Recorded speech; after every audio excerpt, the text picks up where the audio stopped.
Good morning, Madam Chairwoman and Ranking Member Joyce, staff members. Thanks so much for the opportunity to speak to you today about the Long Island Sound and about the Land and Water Conservation Fund. These are very big issues in my district. I represent the 3rd Congressional District of New York, which encompasses the North Shore of Queens, Nassau, and Suffolk counties on Long Island. I'm the co-chair of the bipartisan Long Island Sound Caucus, and we are requesting an increase in funding for the Long Island Sound from $21 million in fiscal year 2020 to $30.4 million in fiscal year 2021 to help safeguard and continue restoring water quality in the diverse habitat of the Long Island Sound. For us, the Long Island Sound is really our national park. More than 25 million people from Long Island, New York, and Connecticut live within an hour's drive of the Sound. And over the past 30 years, because of your good work in partnership with the federal, state, and local agencies, as well as citizen stakeholders like Save the Sound, Coalition to Save Hempstead Harbor, the Citizens Campaign for the Environment, the Friends of the Bay, and so many others, we've helped make significant improvements, environmental improvements. We've made significant strides in reducing nitrogen loading, habitat restoration, public involvement in education, and water quality monitoring. And I'm sure that both of you are aware what the problem with nitrogen loading is. Nitrogen is what makes things growing. Nitrogen is what's in fertilizer. It's what makes your grass green. It's when you put horse manure on your tomato plants, it makes them grow because the nitrogen makes things grow. And the nitrogen from our sewage treatment plants and the nitrogen from the runoff from stormwater goes into places like the Long Island Sound and other water bodies, and it makes the microscopic organisms grow, and it makes things, full of life, but that's what makes the water brown. And when those microscopic organisms die, they sink to the bottom, and they eat up the oxygen as they decompose, and that causes hypoxia. And hypoxia is what kills all the wildlife, the fish life especially.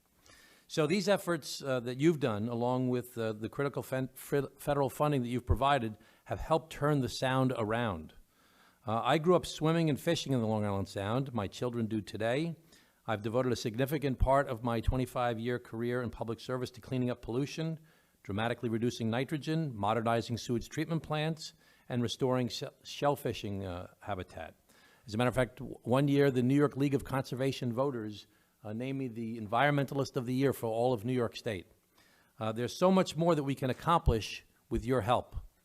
Another critical issue for my constituents and throughout the country is support for the funding for the Land and Water Conservation Fund. Along with over 150 bipartisan colleagues, we're requesting support for robust funding in fiscal year 2021.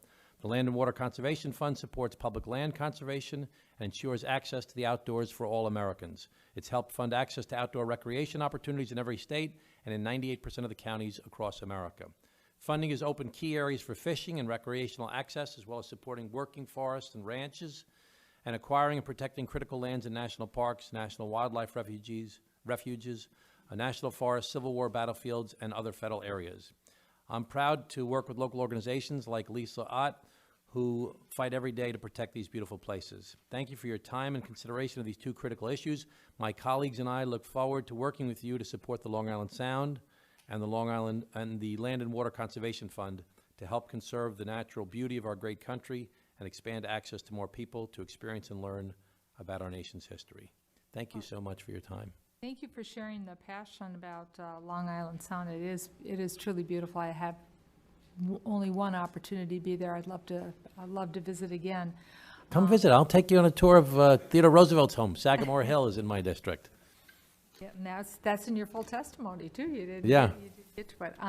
So we're hoping to not have to implement any of the proposals that President Trump had in the Interior bill, which was to cut it by $1.9 billion. And as thank you for pointing out the importance of LWCF. We gave it its most robust increase in decades. We're looking to protect that and add to it if we possibly can. You also made a $10 million ask. We have to see what our allocation looks like, but you've given us great food for thought, so thank you very much. Thank you. Thank you, Madam Chair, and thank you, Mr. Suozzi, for taking time out of your busy day to come here and discuss with us the Long Island Sound and Land and Water Conservation Fund. as Chair McCullum and I both understand very clearly, those runoffs can create and wreak havoc as they have throughout the Great Lakes on the Sound as well. So certainly appreciate your being part of the solution. And thank you again for the committee, not only for your time, but for the great work that you've done supporting these environmental efforts for so many years. We're very grateful.